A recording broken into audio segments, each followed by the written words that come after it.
Hello, my dear friends. How are you? I hope you are fine. Welcome to my channel, Law Scholar and Legal Issues. I am Advocate Vanita. I am presenting here again with another important topic that is related to CRPC. In the last previous class of CRPC, we have already discussed Section 167 that is related to default bail, or you can say it is the concept of remand.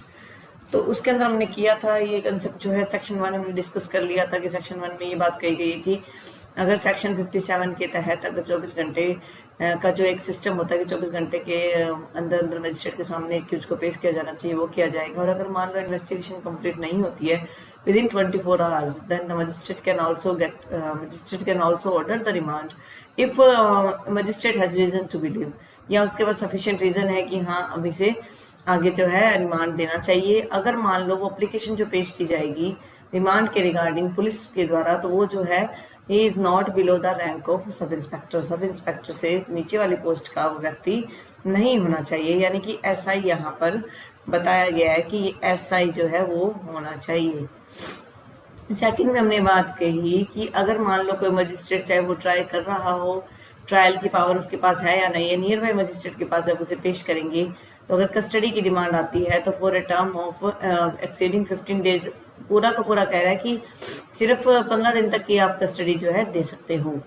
उसके बाद कह रहा है कि अगर मान लो further detention अगर necessary होगा तभी मजिस्ट्रेट चाहे तो उसे दे सकता है, लेकिन एक बात हमेशा माइंड में रखिए, अगर फर्स्ट 15 डेज जो है वो कस्टडी चली गई है पुलिस कस्टडी, तो नेक्स्ट जो 15 होंगे वो पहले जुडिशियल कस्टडी में ही जाएगा।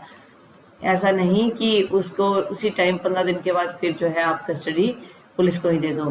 फिर कह रहा है कि मजिस्ट्रेट अगर लगता है, प्रोवाइजो कहता है कि अगर कह रहा है 15 दिन से ज्यादा नहीं कर सकता, लेकिन प्रोवाइजो कहता है कि अगर लगता है कि कोई एडिक्यूट ग्राउंड है तो मजिस्ट्रेट क्या कर सकता है, एक्सीड कर सकता है जो भी कस्टडी के जो डेज हैं। फिर उसके आगे फिर प्रोवाइजो के पार्ट दे रखे 90 डेज हैं। अगर मान लो 90 डेज इन द सेंस अगर जो भी केसेस हैं, जो भी ऑफेंसेस हैं वो पनिशमेंट विद डेथ होनी चाहिए या इम्प्रिजनमेंट फॉर लाइफ है, और नॉट लेस देन 10 ईयर्स का मतलब यहाँ पर आप मान के चलोगे 10 ईयर्स से ग्रेटर होना चाहिए, 10 ईयर्स से ग्रेटर। ठीक है, अगर अगला पॉइंट हम यहाँ पर डिस्कस करते हैं तो अगला पॉइंट कह रहा है कि 60 डेज कोई भी अदर ऑफेंसेस अगर हो तो। फिर हमने डिस्कस किया कि अगर मान लो उस व्यक्ति को रिलीज कर दिया जाता है when the person the accused is released on bail, और अगर वो फर्निश करता है बेल, यानी कि जो बेल बॉन्ड होता है सिक्योरिटी अगर वो फर्निश कर देता है तो उसके बाद माना जाएगा कि वो रिलीज होगा।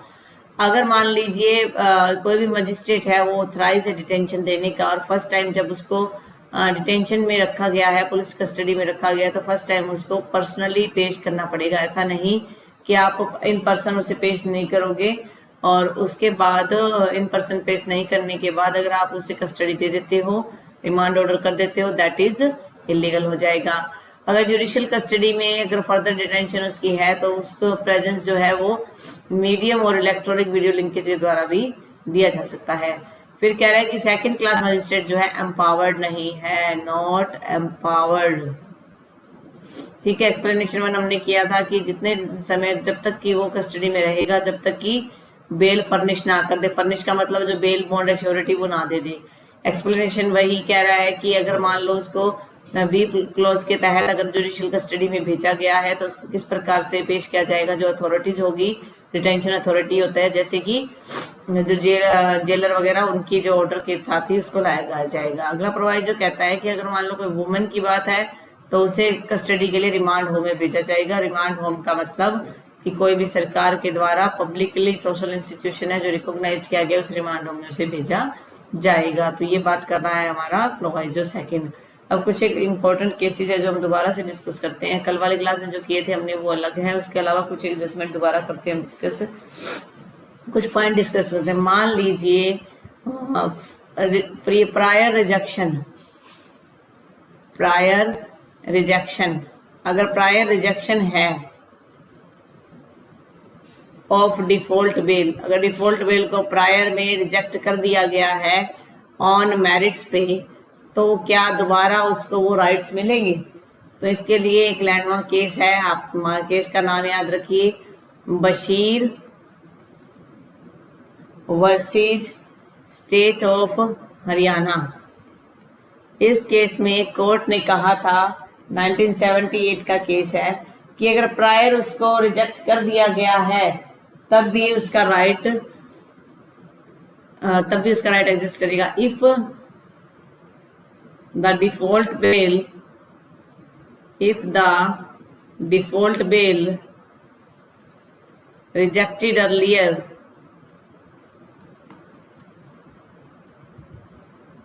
on merits पे रिजेक्ट किया गया था, but till now if the charge sheet is not filed,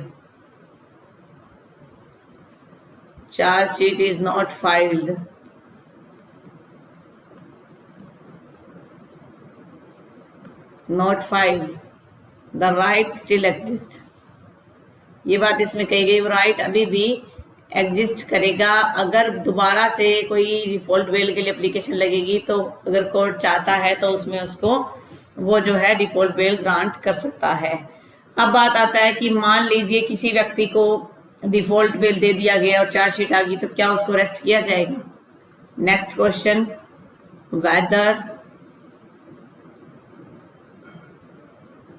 whether in case of filing charge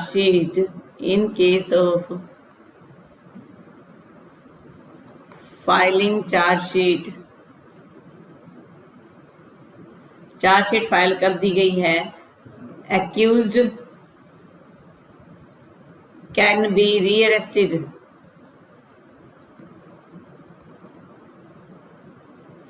क्या accused को rearrest किया जा सकता है? The answer is no। ये केस का नाम इंपॉर्टेंट है, आप लिख लीजिए। The name of the case is Aslam Babalal Desai. Aslam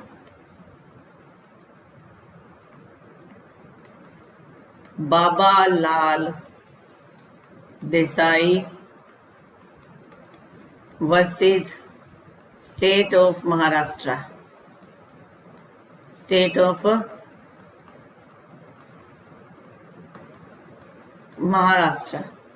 इस केस में ये बात कही गई थी कि 1992 का केस है कि अगर मान लीजिए किसी व्यक्ति को आज 1 अप्रैल 2021 को डिफॉल्ट बेल मिल गई है,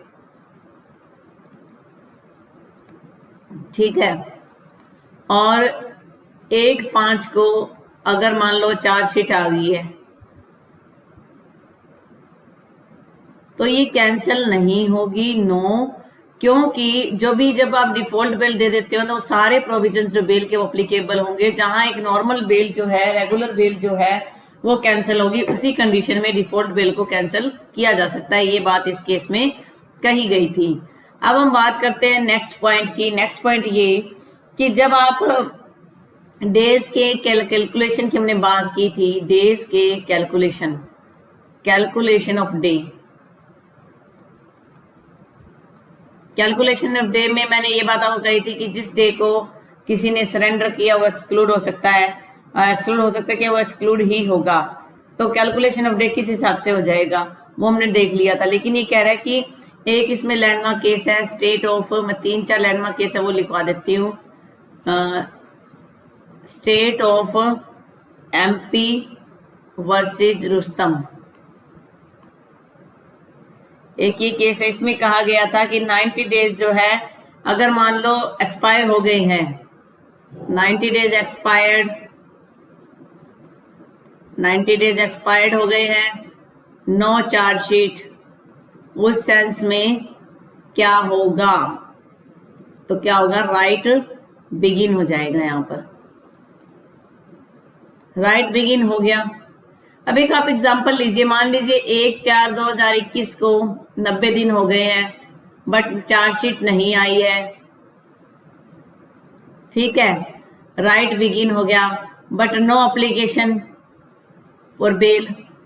अगर एप्लीकेशन नहीं आई है फॉर बेल के लिए और चार्जशीट आ गई है तो क्या होगा? अगर चार्जशीट पहले आ जाएगी और उसने अपना राइट एक्सरसाइज नहीं किया तो वो राइट जो है वो एग्जॉस्ट हो जाएगा, वो अब अप्लीकेबल नहीं होगा। इसके रिगार्डिंग डेज के रिगार्डिंग दो इम्पोर्टेंट केस हैं जो आपको याद भी रखने जरूरी हैं और वो आपसे याद रह भी जाएंगी। पहला केस है इसमें Sanjay Dutt versus state. Sanjay Dutt versus state 1994 का केस है। इस केस में क्या बात की गई थी? इस केस में बात की गई थी कि जब भी आप वेल की एप्लीकेशन फाइल करते हो, एक्यूज्ड जो है उसका वहां पर ये माना जाएगा कि उसने अपना राइट एक्सरसाइज कर लिया, चाहे वो एप्लीकेशन ग्रांट हो चाहे ना हो। When accused file an application for bail, when accused file an application for bail,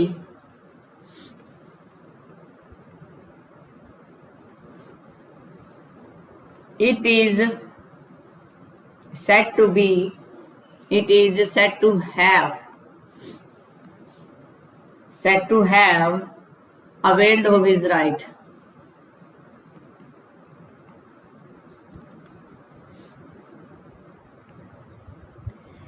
इसी केस को रीइटरेट किया गया, रीइटरेट दिस केस इन, इस केस को रीइटरेट किया गया। कौन से केस में रीइटरेट किया गया? The case name is Uday Mohanlal Acharya, Uday Mohanlal Acharya versus state of Maharashtra.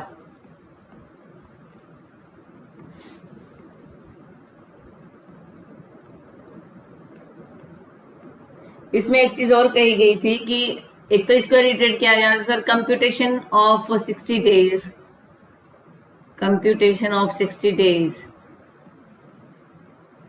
और 90 डेज, ये इस केस में किया गया, इसको कंप्यूट किया गया। सेकंड पॉइंट इसमें किया गया कि the day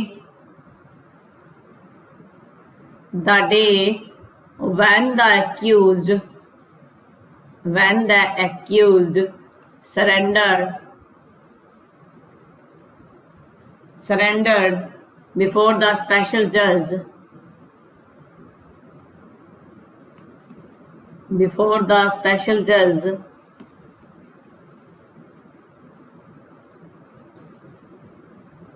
and if he was remanded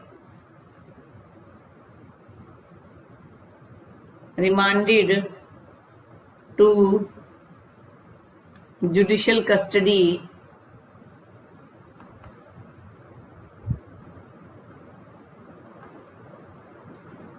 the day was excluded, उस डे को एक्सक्लूड माना जाएगा।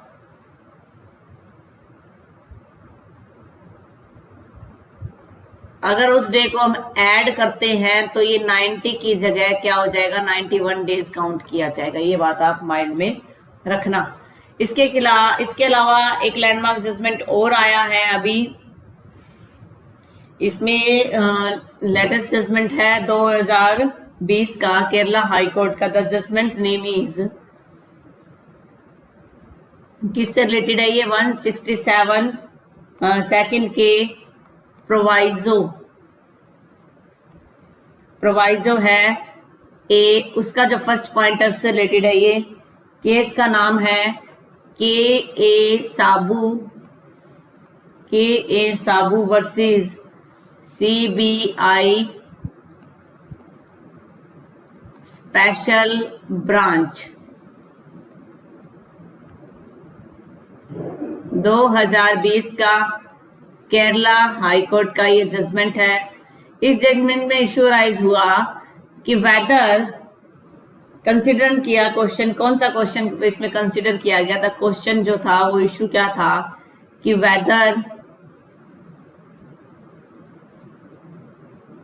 an accused whether an accused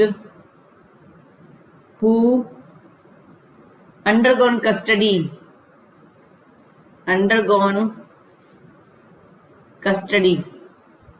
में है in 2 spells, 2 भागों में आप उसे बांट सकते हो in the same crime.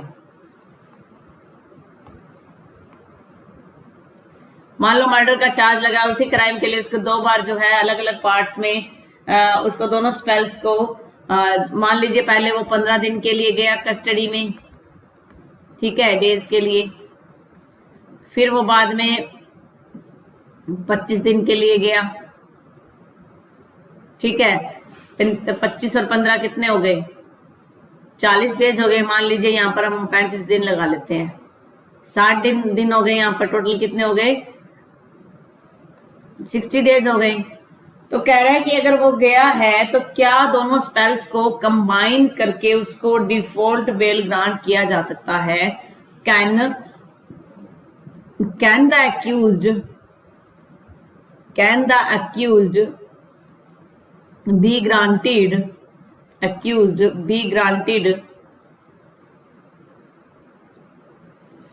default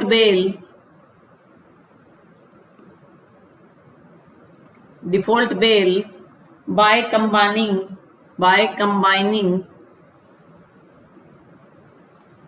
both the spells? मान लीजिए पहले FIR रजिस्टर हुई, ठीक है, उसमें FIR दर्ज हुई, इसके बाद क्या है, CBI की जो है इन्वेस्टिगेशन स्टार्ट कर दी, दोनों टाइम पर वो कस्टडी में रहा, तो क्या उन दोनों के डेज को कंबाइन करके हम डिफॉल्ट बेल ग्रांट कर सकते हैं? तो इसमें कहा गया था कि yes it can be granted. तो इस केस में कंसिडर किया गया था, एक पुराना केस था, 2012 का एक जजमेंट था। This case considered the judgment held by Supreme Court in 2012. The case name is Vipul Sheetal Prasad